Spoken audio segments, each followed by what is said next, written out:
Secretary General Stoltenberg.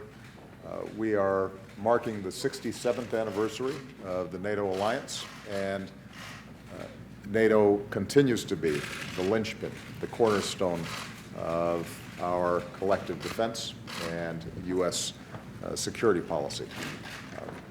We had an excellent meeting that started with marking the tragedy that had taken place in Brussels and reinforcing the importance of us staying focused on ISIL and countering the terrorism that has seeped up into Europe and around the world.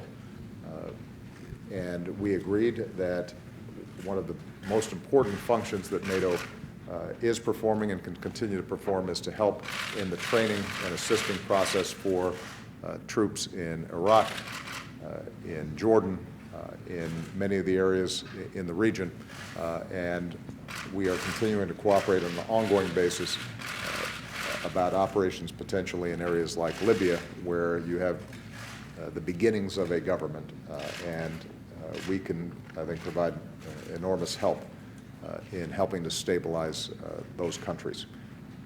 We also discussed generally what's been happening in the southern flank of NATO. Traditionally, a lot of focus has been on the east, but we recognize that there are a broad set of challenges that have to be addressed all around the world, and NATO is going to be working with the European Union, for example, to help prevent the tragedies that we saw last summer of migrants taking very dangerous trips across waters to try to reach Europe.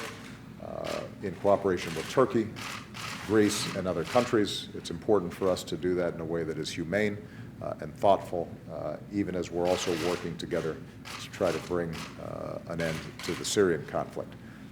We had an excellent conversation about Afghanistan, in which NATO obviously has been an extraordinary partner with the United States. The coalition there continues to focus on assisting the government and the Afghan National Security Forces building up capacity, pushing back against the Taliban, and helping Afghans to provide security for their own country, and hopefully being able to arrive at some sort of political settlement that would end decades of conflict and violence there. And we are grateful for the sacrifices that NATO countries have made. Their men and women have fought alongside U.S. troops. They have fought together and they've died together. And in the Warsaw Summit that is coming up, we expect to be able to follow through on the pledges that we've made to continue to support the Afghan people in those efforts. And we discussed the eastern side of the equation. We continue to be united in supporting Ukraine in the wake of Russian incursions into Ukrainian territory. We continue to work in a training and assist fashion in helping support Ukraine develop its military capabilities defensively. We continue to provide reassurance to the frontline states there, our NATO allies, to make sure that they have not just reassurance in words, but that we have actually deployed concrete assets that let them know that Article 5 means something, and that we stand by our commitments to our allies. And I have, in my budget, put forward a quadrupling of the resources that we spend, and dedicated a portion of that money to make sure that we've got ground brigades that send a clear message about our commitments to our NATO allies to the east. That does not mean that we are not continuing to work with Russia to try to find resolution to the problems in Ukraine. We think it is important to maintain a dialogue, and NATO has continued to consult with Russia and in very transparent fashion indicate the firmness of our resolve to protect our values and our allies, but also our interest in being able to reduce tensions and the dangers of potential escalation. So I just want to state how effective I think Secretary General Stoltenberg has been in managing a whole range of challenges. This is obviously a tumultuous time in the world. Europe is a focal point of a lot of these stresses and strains in the global security system. We are lucky to have a strong NATO Secretary General and a strong team that is such an excellent partner with us. And it is because of the strength of NATO and the transatlantic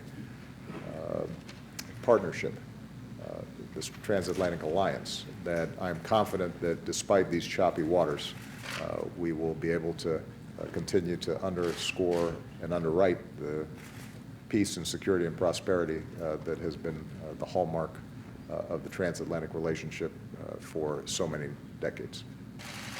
Jim. Thank you so much, Mr. President. It's always an honor to be here, and especially on a day like this, because as you said, today is the anniversary of our alliance. NATO was founded in this very city. And NATO is as important as ever because NATO has been able to adapt to a more dangerous world, not least because of your personal commitment and your personal leadership, and we are very grateful for that. We stand together in the fight against terrorism. Terrorism affects us all, from Brussels to San Bernardino, and all NATO allies contribute to the US-led efforts to degrade and destroy ISIL. And just last week we started training of Iraqi officers, and we will continue to support the efforts of the United States and other countries to fight ISIL. We also discussed how NATO can increase our support to other countries in the region to enable them to stabilize their own countries and to fight ISIL, and therefore different ways of building local capacity is high on our agenda in NATO. We welcome the progress we have seen in Libya when it comes to establishing a government of national accord, and NATO stands ready to provide support to the new government in Libya. We also addressed the migrant and refugee crisis in Europe. NATO assists, help the European Union. Turkey, Greece to handle the situation in the Aegean Sea. NATO has deployed ships in the Aegean Sea. Afghanistan is high on our agenda. Afghanistan is our biggest military operation ever. And it shows the importance of unity in North America and Europe, because our military operation in Afghanistan is a direct response to the terrorist attack against the United States in 9/11. And European, Canadian soldiers has fought together with the American soldiers in Afghanistan for many, many years. We are also responding to a more assertive Russia, responsible for aggressive actions in Ukraine.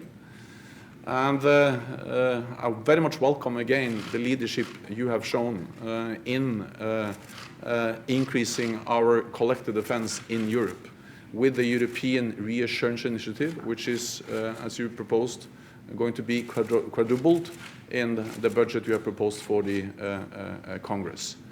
This is really a strong example of the transatlantic bond, how the United States is important for the security of Europe, and also other European allies, or the European allies are also stepping up.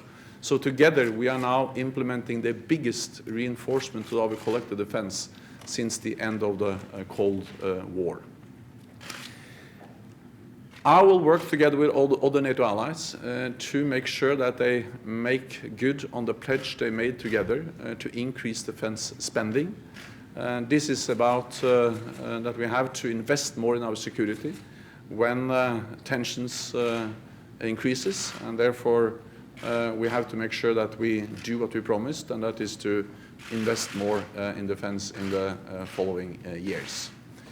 We will meet again in Warsaw at our summit. We have a lot to do, but I'm certain that we will deliver, because we have seen time and again that North America and Europe is able to deliver when we stand together in a strong NATO alliance. So thank you once again for having me here. Thank you.